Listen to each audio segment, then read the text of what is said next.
This channel does not promote any violent, harmful, or illegal activities. All content provided by this channel is meant for an educational purpose only. Top quality और consistent performance के लिए सिर्फ silver pump नाम याद रखना। ABC model একটা আছে, এ মানে হচ্ছে অ্যান্টিসিডেন্ট, মানে কোনো ঘটনার আগে কি ঘটতে চলেছে তার একটা গতি প্রকৃতি, তার সাথে বিহেভিয়ার, যারা ঘটনাটা ঘটালো মানে সেই 17 তারিখের রাতের পর যে ঘটনাগুলো ঘটলো এবং তার কনসিকুয়েন্সেস।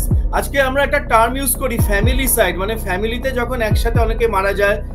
ইউক্সরি সাইড বলা আছে যখন ওয়াইফকে মারা হয়, আর বাচ্চাকে মারা হয় তখন সেই টার্মটাকে আমরা বলি ফিলিসাইড। এবার তুমি যদি দেখো যেভাবে চারপাশ থেকে যে পূর্ব এই ঘটনাগুলো ঘটেছে, মানে আর্থিক অনটন, তাদের চামড়ার ব্যবসায়, ট্যানারি বিজনেসে এতটা লোন, রাশিয়া ইউক্রেনের যুদ্ধের পরিপ্রেক্ষিতে একটা বিরাট অঙ্কের একটা দায় দেনা। তুমি যদি ধরো যে 20টা পার্টি, এখানে একটু আগেই রিপোর্টিং এ উঠছিল 50 লক্ষ টাকা করে ধার হলে সেখানেই 10 কোটি টাকা হচ্ছে।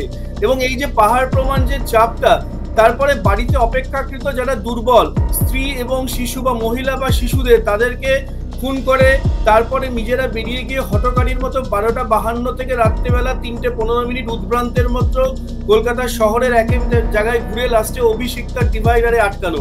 দীপ, আমি নিজে এই পরিবার সম্পর্কে খোঁজ নিয়েছিলাম যারা বেসরকারি হাসপাতালে ভর্তি রয়েছেন। তাদের এই যে দুজন ভদ্রলোক রয়েছেন তারা এখন অনেকটাই বিপন্মুক্ত, কিন্তু তাদের যে মাল্টিপল ফ্র্যাকচার ইনজুরি হয়েছে, এবং বাচ্চাটারও হয়েছে, তাদের হিউমেরাস বোনে ফ্র্যাকচার আছে, ফিমারে ফ্র্যাকচার আছে।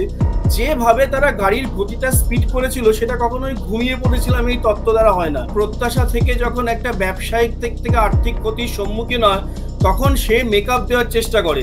আমরা গ্যাম্বলিং এর ক্ষেত্রেও দেখেছি যে একটা মানুষ যখন জুয়া খেলতে থাকে, সে ক্রমান্বয়ে হারতে থাকে, তখন সে সেই চেজিং দ্য লসটাকে চেস করার জন্য আরো বড় পরিমাণে ইনভেস্ট করতে থাকে।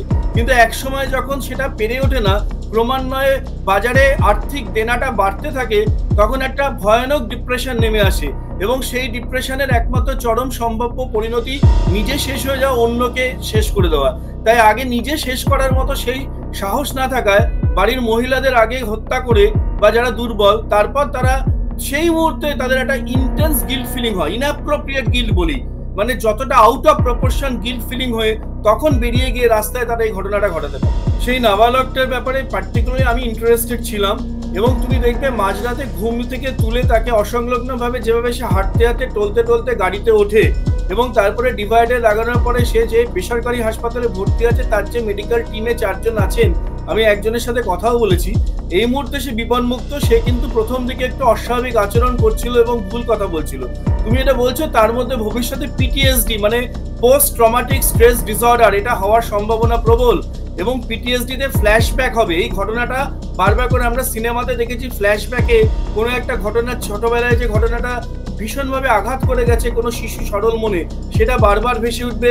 তাই তাকে যে বিশেষ কাউন্সিলিং দরকার, তার নাম হচ্ছে ডিপ ব্রিফিং। এই ডিপ ব্রিফিং এবং EMDR বলে একটা টেকনিক আছে, আই মুভমেন্ট ডিসেন্সিটাইজেশন রিপ্রসেসিং, এইটা না করলে ভবিষ্যতে এই সম্ভাবনায় যে কিশোরটি রয়েছে তার কিন্তু মানসিক বিপর্যয় নেমে আসতে পারে। একজনের যখন এই ডিপ্রেশনটা আসতে থাকে, তখন পরিবারের বাকির মধ্যে একটা ডমিনো এফেক্ট কাজ করে। ডমিনো মানে হচ্ছে অনেকগুলো সাইকেল যদি রাখা থাকে, তুমি একটা সাইকেলকে ধাক্কা মারলে বাকি সাইকেলগুলো পরবর্তীকালে পড়ে যাবে। তাই এক্ষেত্রে দীর্ঘমেয়াদী একটা মানসিক অবসাদ এবং একটা ডমিনেন্ট রোল যে প্লে করছে, সে বাকি সাবমিসিভ পার্টনারদের, তাদেরকেও কিন্তু একটা সার্কেলের মধ্যে নিয়ে আসে। এবং আমরা জানি যে সুইসাইডের একটা টার্ম ইউজ করা ওয়ার্থার এফেক্ট, সরোজ অফ কিং ওয়ার্থার নিয়ে একসাথে অনেক মানুষ কিন্তু একসাথে কাল্ট সুইসাইডের প্রবণতা থাকে। কিন্তু এটা তো ভিসেরা রিপোর্ট আসবে, কিন্তু পোস্টমর্টেমের প্রারম্ভিক রিপোর্ট তো বলেইছে এটা খুনের ঘটনা, পায়েসের মধ্যে বিষক্রিয়া ছিল। তাই একটা মানুষ যখন এই দিকবিদিক জ্ঞান শূন্য হয়, সিভিয়ার ডিপ্রেশনে নিজেকে শেষ করে দেয়, এবং আমার পরবর্তী প্রজন্মও যাতে শেষ হয়ে যায়, যাতে তারা দুর্ভোগ না বহন করে, এই মনোবৃত্তি তাদের মধ্যে কাজ করে।